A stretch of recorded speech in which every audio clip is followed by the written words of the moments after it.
Ekaina zazpi, domeka, gorko ekitalditxu amaitu dugu, da apurbetera kutzeko zer egin dugu. Azken egunotan, basoa garbitzen gabiz. Garai baten oso zikin egon zan dauz, Sasiz, otaz, ideak, iratxe edo garoak, eta apurka-apurke garbitzen gabiz. Bai basoa garbi guztetako inakulako, da bai bestetik perretzikoak garbitasune gure dagoelako. Eta horretan ibili gara, hartu makine eta garbitzen. Egiz esan, ez da nahiko gero eta errezagoa daliku batzutan, urte batzuk garbitzen eta daro zelako, baina beste batzutan ez da hain arreza honino ondarra asko dauelako, ez?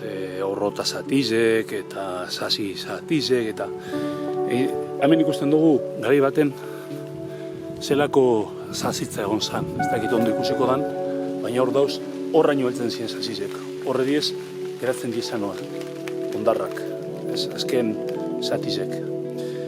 Eta gero otak eta zazizek eta hortaz aparte beste arazo bat zera diez, zazia akasiak.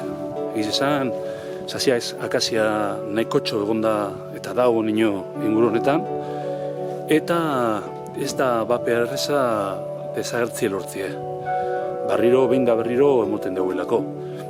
Baina konturatu gara, zazia akasia perretzikotarako eta oso txarra dala.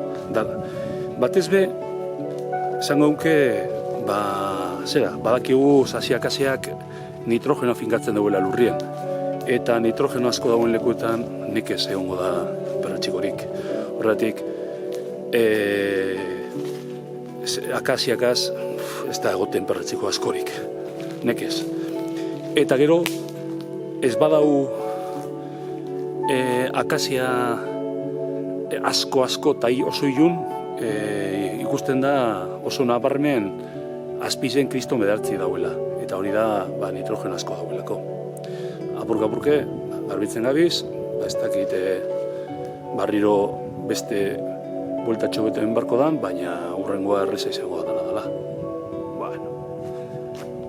Apurka-apurke lortzen gabiz. Ia urte oparoa deko.